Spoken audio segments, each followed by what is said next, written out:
I've done my research. I've been on the internet. I've looked at nitric oxide. It says exercise raises your nitric oxide level. That is true to a certain extent. Moderate exercise does.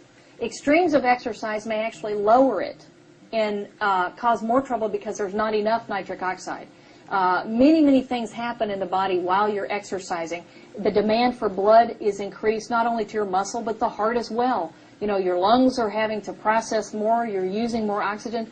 So there's a tremendous need during this exercise, particularly these extremes of exercise state. Marathon runners, for example.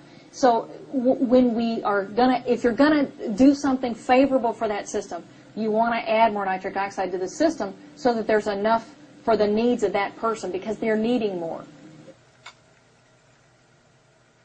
When you improve the blood circulation anywhere with something like an arginine citrulline, it's going to improve everywhere. Now, remember, 90% of erectile dysfunction is a blood flow problem. So frequently people are saying, hey, I don't even need that pill anymore. And this is the way I think of it. Actually, I think medicine owes a debt of gratitude to Viagra, and this is why.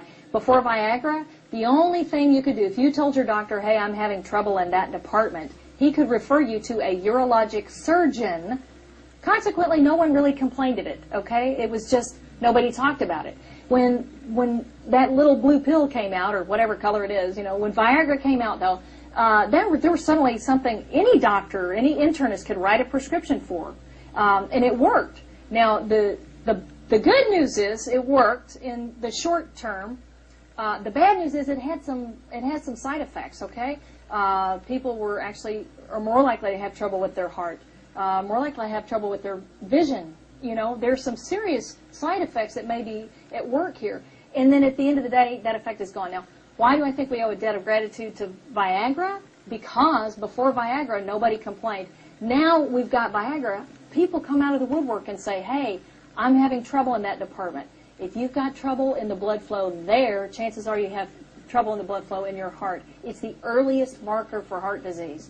Erectile dysfunction, I'll say it again, is the earliest marker for heart disease. And it's better than your cholesterol level. It's better than your blood pressure. It's a better marker than any of those other problems. So when we say, well, I could just take a pill for it, yes, but number one, you still have the problem.